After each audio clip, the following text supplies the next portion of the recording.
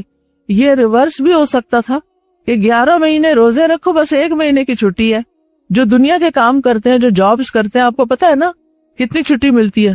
یعنی کسی آپ آفس میں جاب کرتے ہیں، باہر لوگ سعودی میں کام کرتے ہیں، دبئی میں کام کرتے ہیں، وہ سالانہ چھٹی پہ آتے ہیں. کتنے دن کی چھٹی ہوتی؟ چلو سال میں 1 مہینے کی ہو گئی، 2 ہفتے کی ہو گئی. ہمارے لیے 11 مہینے چھٹی کے ہیں.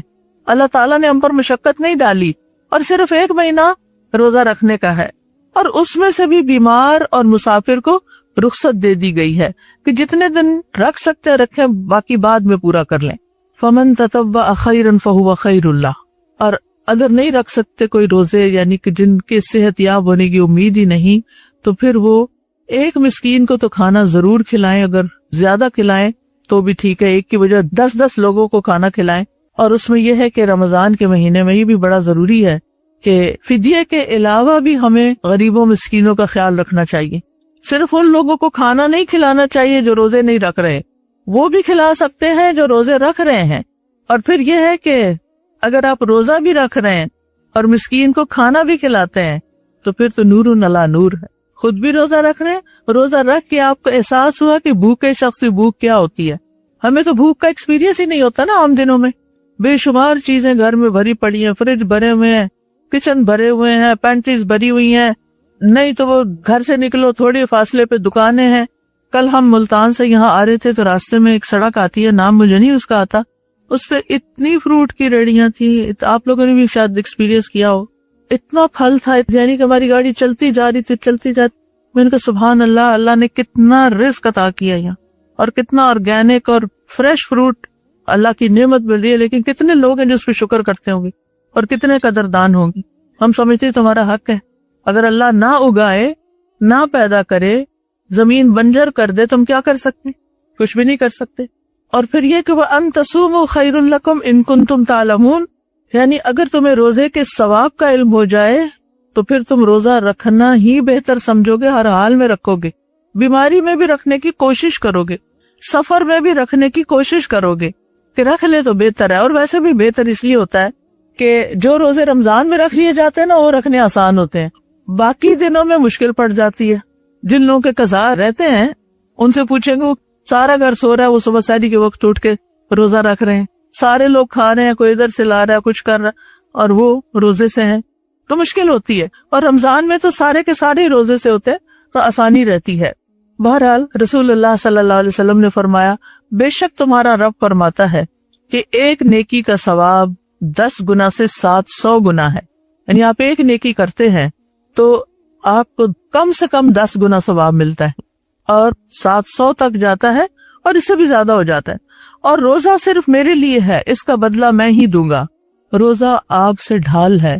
روزہ دار کے منہ کی بو اللہ کے نزدیک مشک سے زیادہ بہتر ہے.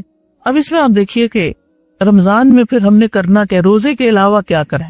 چند چیزیں میں آپ کے ساتھ ذکر کروں. سب سے پہلے تو یہ ہے کہ اپنے آپ کو بچا کے رکھنا ہے گناہوں سے، روزہ توڑنے والی چیزوں سے، اور اسی کا نام تقویٰ ہے. اور جب تقویٰ حاصل ہو جاتا ہے تو انسان کا اللہ کی نگاہ میں مقام بڑھ جاتا ہے، آپ اللہ تعالیٰ کے قریب ہوتے ہیں. آپ سے پوچھا گیا کہ لوگوں میں سب سے زیادہ عزت والا کون ہے، معزز کون ہے؟ آپ نے فرمایا لوگوں میں سب سے زیادہ معزز وہ ہے جو ان میں سب سے زیادہ تقویٰ والا ہے. اور قرآن مجید میں بھی آتا ہے ان اکرمکم عند اللہ اتقاکم. تو رمضان کا مہینہ عبادت کا مہینہ ہے، سستی کا مہینہ نہیں ہے، سونے کا مہینہ نہیں ہے. کچھ لوگ کیا کرتے ہیں، راتوں کو جاگ لیتے ہیں لیکن دن کو کیا کرتے ہیں، سارا سارا دن سو کے گزار دیتے ہیں. کیا ہے، روزہ رکھا ہوا ہے. صبح نماز پڑھ کے سو جائیں گے، زور تک سوتے رہیں گے، اٹھیں گے زور پڑیں گے، کوئی تو اٹھ جاتے ہیں، کوئی پھر جا کے سو جاتے ہیں جب دن لمبے ہوتے ہیں. تو روزہ سو کے گزارنے کے لیے نہیں ہے. روزے کا دن یہ عبادت کا مہینہ ہے، قیام کا مہینہ ہے. اور خاص طور پر آخری عشرہ، روزانہ کی تراویح تو ہے ہی، لیکن آخری عشرہ. حضرت عائشہ روایت کرتی ہیں کہ آخری عشرہ جب شروع ہوتا تو نبی صلی اللہ علیہ وسلم راتوں کو جاگتے، کمر کس لیتے اور گھر والوں کو بھی جگاتے. تو یہ قیام کا مہینہ بھی ہے، اس میں قیام کرنا چاہیے۔ قیام کا کیا مطلب ہے؟ رات کے وقت کھڑے ہو کے عبادت کرنا، قیام کھڑے ہونے کو کہتے ہیں۔ تو رات کو تراویح پڑھنا جو ہے، آپ میں سے ماشاءاللہ بہت سے پڑھتے ہوں گے، لیکن پھر یہی مسئلہ ہوتا ہے کہ کچھ خواتین کے بچے چھوٹے ہوتے ہیں، وہ گھر سے نہیں نکل سکتی، مسجد جا کے پڑھنی نسبتاً آسان ہوتی ہے، امام کے پیچھے ہاتھ باندھا، جو پڑھ رہا ہے سن کے رکوع سجدہ کیا اور سب کے ساتھ ایک مزہ بھی آتا ہے اور انسان گھر آ جاتا ہے۔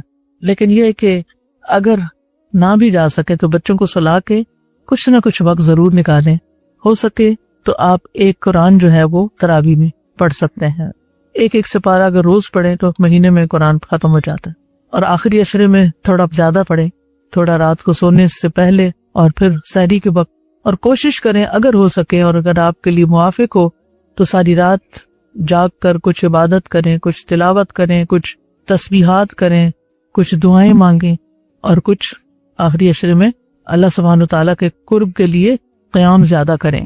اور اس میں آپ دیکھیں کہ یہ جو نماز ہے نا، نفلی نماز ہے، اور نفل کے ذریعے انسان اللہ تعالیٰ کا قرب حاصل کرتا ہے، اس لیے تراویح شوق سے پڑھیں، محبت سے پڑھیں۔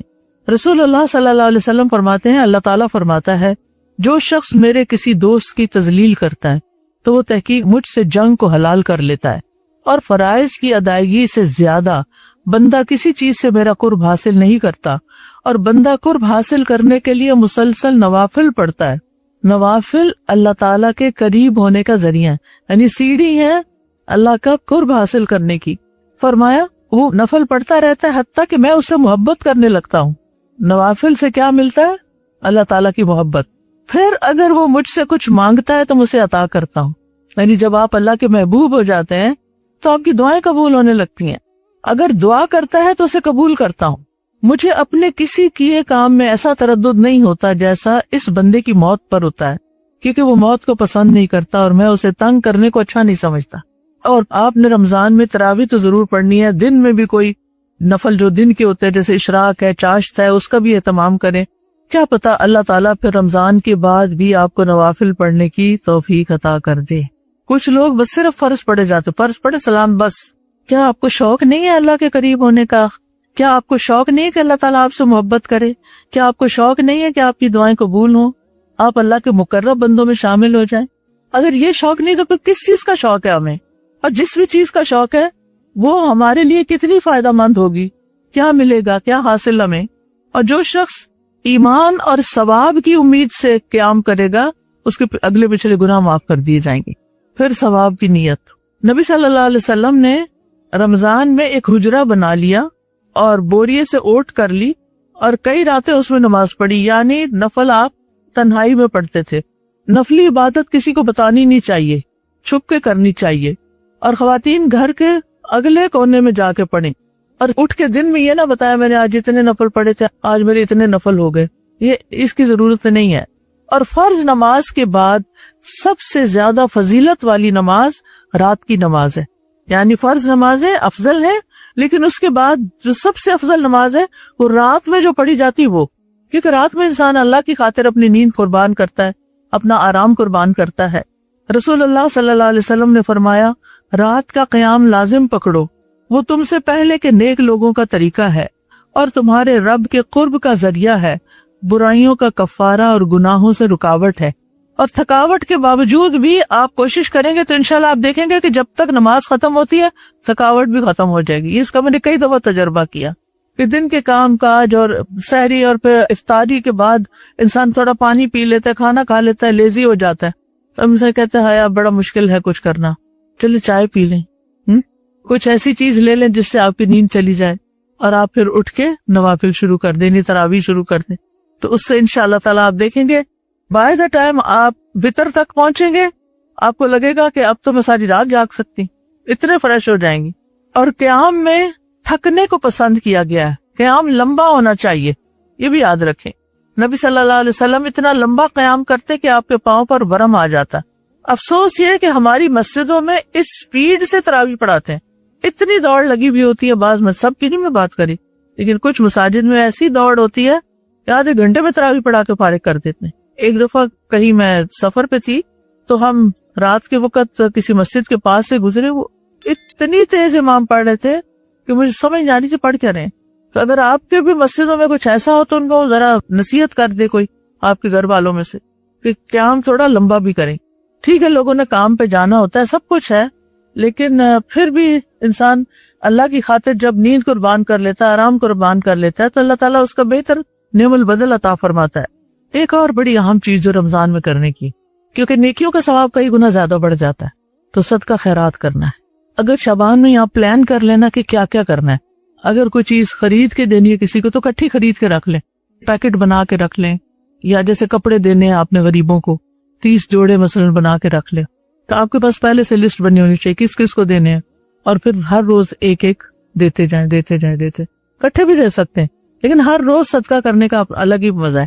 کچھ اکٹھا دے دیں, لیکن کچھ روزانہ کی بنیاد پر ضرور دیا کریں, کیونکہ جب سورج طلوع ہوتا ہے تو ابن آدم کے, انسان کے ہر جوڑ پہ صدقہ واجب ہو جاتا ہے. اگرچہ وہ نفل پڑھنے سے, تسبیح پڑھنے سے وہ ادا ہوتا جاتا ہے, لیکن مال کا صدقہ بھی کچھ ضرور کرنا چاہیے روزانہ, یا علم کا صدقہ ضرور کرنا چاہیے, کیونکہ صدقہ جو ہے بری موت سے بچاتا ہے, گناہوں سے آزاد کراتا ہے, اللہ تعالیٰ کی ناراضگی کو دور کرتا ہے, مال میں برکت کا سبب بنتا ہے, رزق میں اضافے کا سبب بنتا ہے, اور اللہ تعالیٰ دینے والے کو اس سے بہتر عطا کرتا ہے. یعنی جو آپ دیتے ہیں واپس اللہ کی طرف سے آپ کو اس سے زیادہ ملتا ہے. میں نے زندگی میں کبھی دینے والوں کو غریب ہوتے نہیں دیکھا, بلکہ ان کے مال میں اضافہ ہی ہوا, کثرت ہی ہوئی, بڑھتا ہی رہا. ابن عباس کہتے ہیں کہ رسول اللہ صلی اللہ علیہ وسلم سب لوگوں سے زیادہ جواد یعنی سخی تھے, اور رمضان میں جبریل علیہ السلام سے جب آپ ملتے تو آپ بہت ہی زیادہ جود و کرم فرماتے. رمضان کی ہر رات میں جبریل علیہ السلام آپ سے ملاقات کرتے, آپ کے ساتھ قرآن کا دور کرتے. رسول اللہ صلی اللہ علیہ وسلم لوگوں کو بھلائی پہنچانے میں بارش لانے والی ہوا سے بھی زیادہ جود و کرم فرمایا کرتے تھے. یعنی رمضان میں جب جبریل علیہ السلام سے آپ کی ملاقات ہوتی تو لوگوں کو فائدہ پہنچانا تیز ہوا سے بھی زیادہ ہو جاتا, یعنی بہت زیادہ آپ کرتے تھے, کیونکہ ہوا بہت جلدی فاصلہ طے کر لیتی, تیزی سے اور ہر جگہ پہنچ جاتی. اب یہاں پر ایک بڑا قابل غور نکتہ ہے, اور وہ پتہ کیا, کہ جب جبریل سے ملاقات کرتے تھے تو آپ کی سخاوت تیز آندھی سے بھی زیادہ ہو جاتی تھی. اس سے کیا بات پتہ چلتی, غور کیا آپ نے, کہ جب ہم صالحین کی صحبت میں ہوتے ہیں, جب ہم اپنے سے زیادہ نیک لوگوں کے بیچ میں ہوتے ہیں, یا نیکی کا کام کرنے والوں کے ساتھ مل کے کام کرتے ہیں, تو ہمارے اندر موٹیویشن زیادہ ہو جاتی ہے. اب وہ کیا کرتے تھے, جبریل علیہ السلام ہر رات آتے, ہر رات قرآن کا دور ہوتا, یعنی کٹھے قرآن پڑھتے. دور یہ ہوتا ہے کہ ایک پڑھتا ہے دوسرا سنتا ہے, پھر دوسرا پڑھتا پہلا سنتا ہے, یوں راؤنڈ, یعنی اس طرح مل کے پڑھتے ہیں.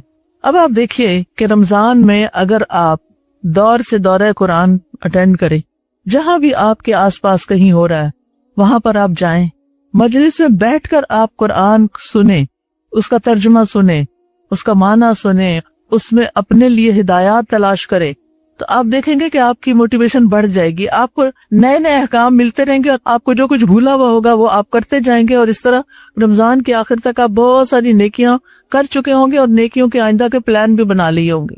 تو اس لیے ہر خاتون اگر ہو سکے بڑی کو مجلس ہو, اگر بڑی مجلس نہیں تو چھوٹی چھوٹی مجالس اپنے گھر میں دائیں بائیں والے, اپنی اسٹریٹ والے, محلے والے لوگوں کو ملا کے ان کو اپنے گھر بلانے.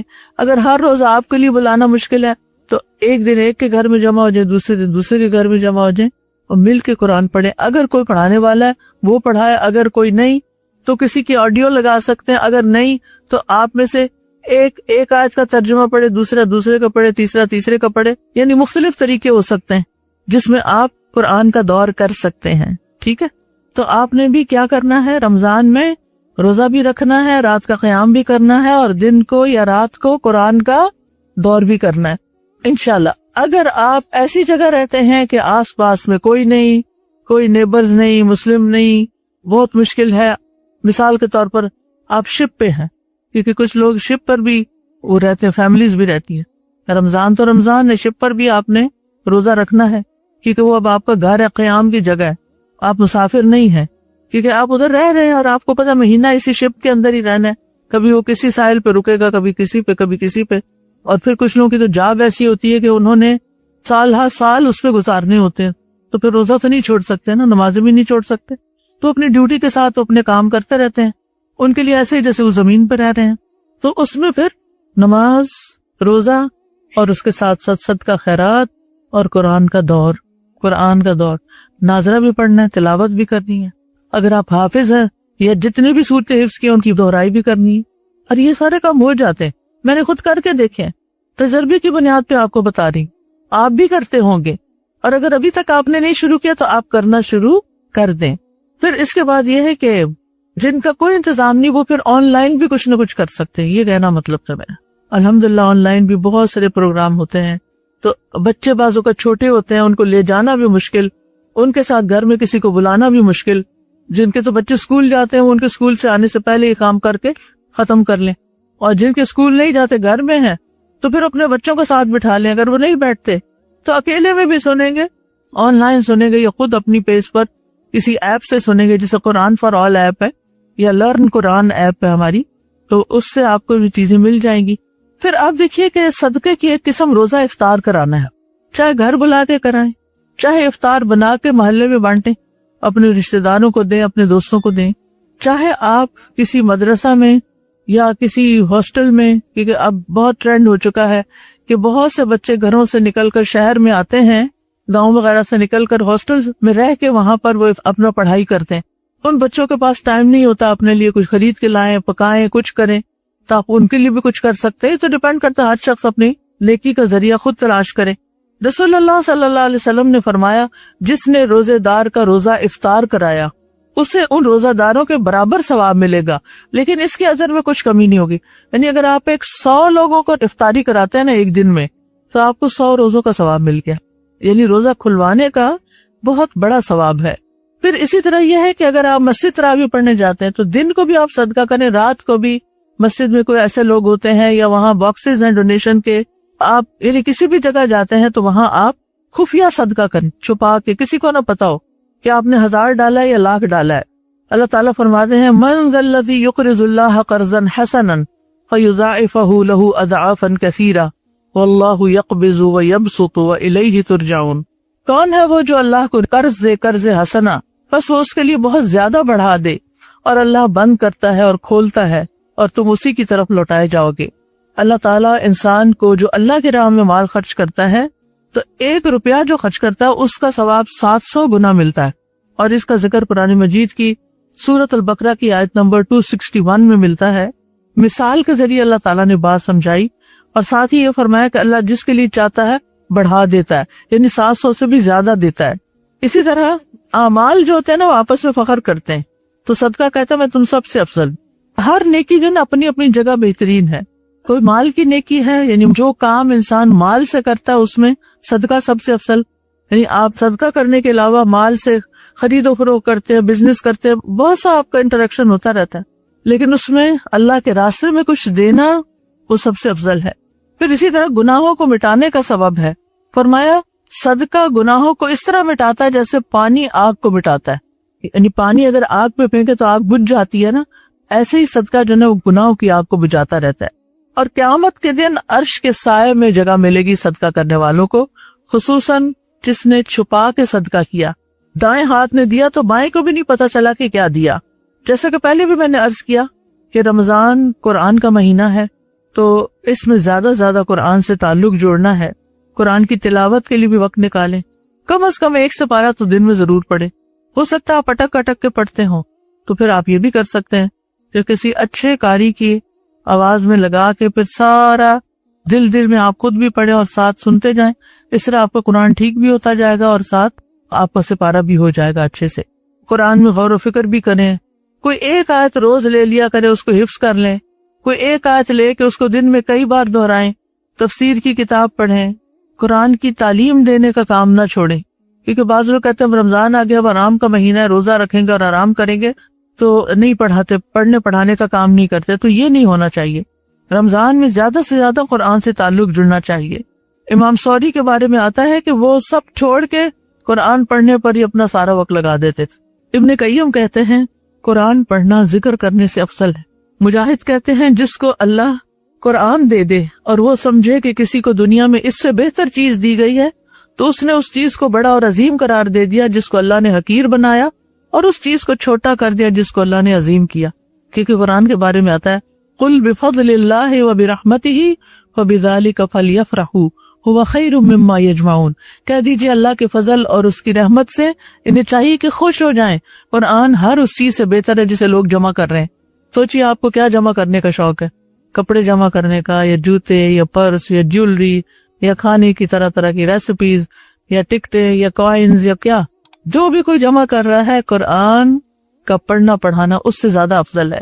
ابن قیم کہتے ہیں اگر لوگوں کو معلوم ہو جائے کہ قرآن کو تدبر کے ساتھ پڑھنے میں کتنا اجر و ثواب ہے تو وہ اس کے سوا ہر چیز چھوڑ کے صرف اسی میں ہی لگ جائیں، اسی کو سمجھنے لگے، اسی کو پڑھنے لگے اور بار بار پڑھے۔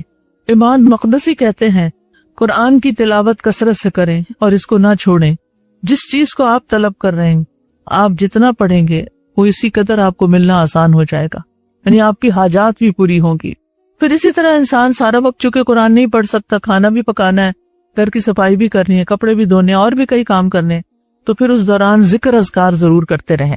سبحان اللہ سبحان اللہ، یہ سبحان اللہ وبحمدہ، کلمتان حبیبتان الی الرحمن ثقیلتان فی المیزان خفیفتان علی اللسان، دو کلمات ہیں اسکیل پہ بڑے بھاری ہیں، یعنی ان کے وزن قیامت کے دن بہت زیادہ ہوگا نیکیوں کا، رحمان کو بڑے پیارے ہیں اور زبان پہ بڑے ہلکے ہیں، اور وہ کیا ہے؟ سبحان اللہ وبحمدہ سبحان اللہ الہ۔ تو یہ چلتے پھرتے، کھانا پکاتے، کام کاج کرتے، جھاڑو لگاتے، میں مختلف لوگوں کی مثال دے رہی ہوں، ہو سکتا ہے آپ نہ لگاتے ہو، خود کوئی اور لگاتا ہو آپ کے لیے، لیکن مراد اس سے یہ کہ ہر طرح کے کام میں سوائے اس کے کہ آپ واش روم میں ٹوائلٹ یوز کر رہے ہیں اس وقت ذکر نہیں کریں گے، نہا رہے ہیں تو ذکر نہیں کریں گے، باقی باہر تو جب بھی چاہیں کریں، کھڑے بیٹھے لیٹے، پھر سے لا حول ولا قوت الا باللہ پڑھنا، استغفار کرنا، کیونکہ استغفار سے ہر طرح کی خیر و برکت آتی ہے، درود شریف میں 10 رحمتیں آتی ہیں، 10 گناہ معاف ہوتے ہیں ایک دفعہ درود شریف پڑھنے سے۔ اور پھر اسی طرح یہ ہے کہ کثرت سے دعائیں بھی مانگنی، کیونکہ رمضان میں ہر روز روزہ دار کی ایک دعا ضرور قبول ہو جاتی ہے، تو آپ نے کثرت سے دعائیں مانگنی۔ روزہ دار کی دعا رد نہیں ہوتی، نبی صلی اللہ علیہ وسلم نے فرمایا 3 آدمیوں کی دعا رد نہیں ہوتی، ان میں سے ایک روزہ دار کی یہاں تک کہ افطار کر لے، افطاری سے پہلے دعائیں ہوتی ہیں۔ رسول اللہ صلی اللہ علیہ وسلم نے فرمایا ہر مسلمان کی رمضان کے دن اور رات میں ایک دعا ایسی ضرور ہوتی ہے جو قبول ہو جائے، اور روزانہ رات کو دعاؤں کی قبولیت کے لیے آسمان کے دروازے کھلتے ہیں، تو دن کو بھی دعائیں کریں، رات کو بھی کریں، اور اللہ کے نزدیک دعا سے زیادہ معزز کوئی چیز نہیں۔ پھر اسی طرح اللہ تعالیٰ سے توبہ استغفار کرتے رہیں، اپنے گناہ بخشواتے رہیں، اللہ کے ڈر سے گناہوں کو چھوڑ دیں، حرام کاموں کو چھوڑ دیں، اپنی نظروں کی حفاظت کریں، اسکرین پر بھی کوئی ایسی چیز نہ دیکھیں کہ جو اللہ تعالیٰ کو ناپسند ہے اور حرام کے زمرے میں آتی ہے۔ پھر اسی طرح اپنے خیالات کی بھی حفاظت کریں، کیونکہ ہمارے خیالات لوگوں کو تو نہیں پتا مگر اللہ کو پتا چل جاتا ہے۔ اور زبان کی حفاظت کریں، خصوصاً نوکروں سے کام لیتے ہوئے یا چھوٹے بچوں کے ساتھ بات کرتے ہوئے کوئی گالی گلوچ نہیں ہونی چاہیے، کوئی سخت الفاظ نہیں ہونے چاہیے۔ اسی طرح بری باتوں سے بھی انسان بچے، جھوٹ کی جگہ زندگی میں سچائی لے آئے۔ پھر لغو اور رفث سے بچے۔ لغو ہوتا ہے وہ بات، وہ کام جس کا نہ دنیا میں کوئی فائدہ نہ آخرت میں کوئی فائدہ۔ آپ نے دیکھا ہوگا کئی لوگ بالکل بیکار بیٹھ کے فضول باتیں کر رہے ہوتے ہیں جن کا نہ دنیا میں کوئی فائدہ ہونا اور نہ ان کے نامہ اعمال کی رائٹ سائڈ پہ وہ لکھی جائیں گی کہ قیامت کے دن ان کو فائدہ ملے، تو یہ نہیں ہونا چاہیے۔ پھر اوقات کی حفاظت، بہت زیادہ سوشلائزنگ سے پرہیز کریں، چاہے ڈیجیٹل سوشلائزنگ ہو یا فزیکل سوشلائزنگ ہو۔ لوگوں کے گھروں میں آنا بیٹھنا، فون پہ باتیں کرنا، ان سب چیزوں کو کم کر دیں، اور آپ اپنی ساکھ اس طرح بنائیں کہ ہر ایک کو پتا ہو کہ آپ کیا ہیں، آپ عبادت میں مصروف ہیں، آپ کے روزے ہیں، رمضان کا مہینہ ہے، یعنی لوگوں کو پہلے سے بتا دیں، دیکھو رمضان آ رہا ہے، میں بہت کم اویلیبل ہوگی۔ اور پھر اسی طرح یہ کہ فیملی کے ساتھ کچھ وقت گزارے، جیسے سحری اور افطاری۔ یہ اللہ کا بڑا فضل ہوتا ہے کہ وہ بچے جو سارا سال کٹھے بیٹھ کے ناشتہ نہیں کرتے وہ سحری تو کٹھے کر لیتے ہیں پھر۔ اور گھر والوں میں سے سارے کے ساتھ اچھا اخلاق، کوئی بیہودہ بات نہیں، گالی گلوچ نہیں، لڑائی جھگڑا نہیں۔ گھر کے کاموں میں امی کا، سرونٹس کا ہاتھ بٹائیں۔ بعض اوقات ہم کھانے کی ڈیوٹی بس کچھ لوگوں پہ ڈال دیتے، تم پکاؤ، تم بس ہمیں کھلا دو۔ ہمیں ٹائم پہ مل جانا چاہیے، نہ ملے تو موڈ آف ہونے لگتا ہے۔ نہیں، ہمیں رمضان میں سرونٹس کا بھی خیال کرنا ہے۔ چاہے آپ کے پاس کئی مددگار ہیں لیکن وہ بھی انسان ہیں، یہ ان پر صدقہ ہوگا اگر آپ ان کے ساتھ مل کے ان کا کام کروائیں گے، اور یہ کام کرنا اور کروانا کوئی بری بات نہیں۔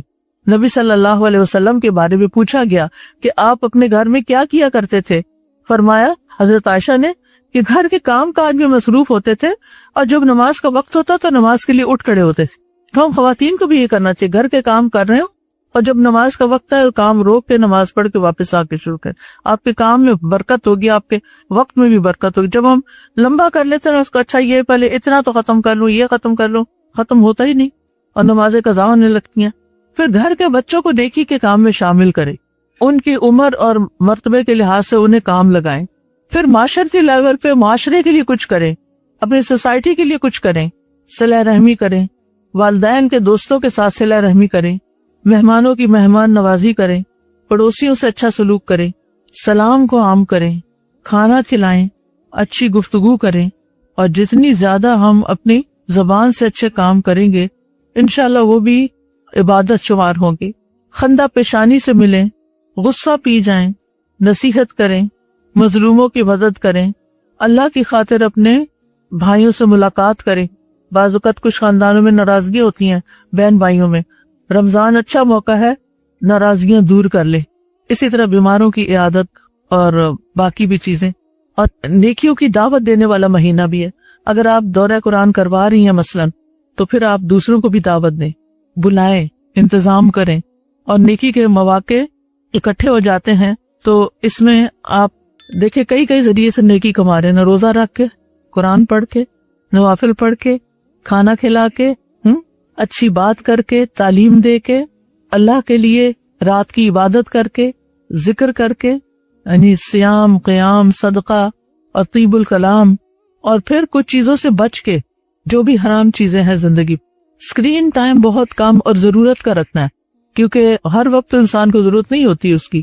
ہم نے اس کو انٹرٹینمنٹ کا ذریعہ بنا لیا ہے۔ پہلے گھروں میں ٹی وی لگتا تھا، سب دیکھتے تھے، جو چیز ٹھیک نہیں ہوتی تھی بدلوا دیتے تھے۔ اب بچے کیا کچھ دیکھ رہے ہیں آپ سوچ نہیں سکتے، اور وہی ان کی ذہن سازی کر رہا ہے۔ آپ کی تربیت، آپ کی بتائی باتیں پانی کی طرح بہہ جاتی ہیں، ان کے اندر بھی نہیں جاتی، کیونکہ ان کے دل دماغ کہیں اور مصروف ہے۔ تو بہرحال کسی کو بھی خوش کرنا، کسی کی ضرورت پوری کرنا، یہ اللہ کے محبوب ترین اعمال میں سے اللہ تعالیٰ کو بہت زیادہ پسند ہے۔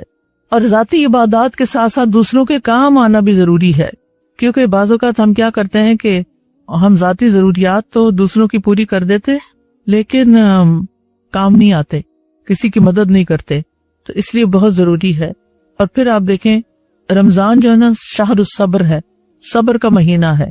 اپنے غصے پر کنٹرول کرنا ہے، دوسروں کو معاف کرنا ہے، دوسروں کے برے رویے کا جواب مسکراہٹ کے ساتھ دینا ہے، خاموش رہنا ہے۔ یہ ڈفرنٹ آپشن ہے، یہ نہیں کہ ساری ایک دن میں اپلائی کر لینی ہے۔ کوئی کسی وقت ہوتی ہے سچویشن، کوئی کسی وقت کیسی سچویشن ہو تو اس کے مطابق آپ نے ریئیکٹ کیسے کرنا ہے، کیونکہ آپ کے یہ اعمال بھی لکھے جاتے ہیں۔ اور پھر تکلیف کوئی ہو تو صرف اللہ سے شکایت کرنی، اور پھر چاقو چوبند رہنا ہے، مسکین بن کے نہیں رہنا کہ لوگ کہ ہائے بیچارہ اتنے روزے رکھے۔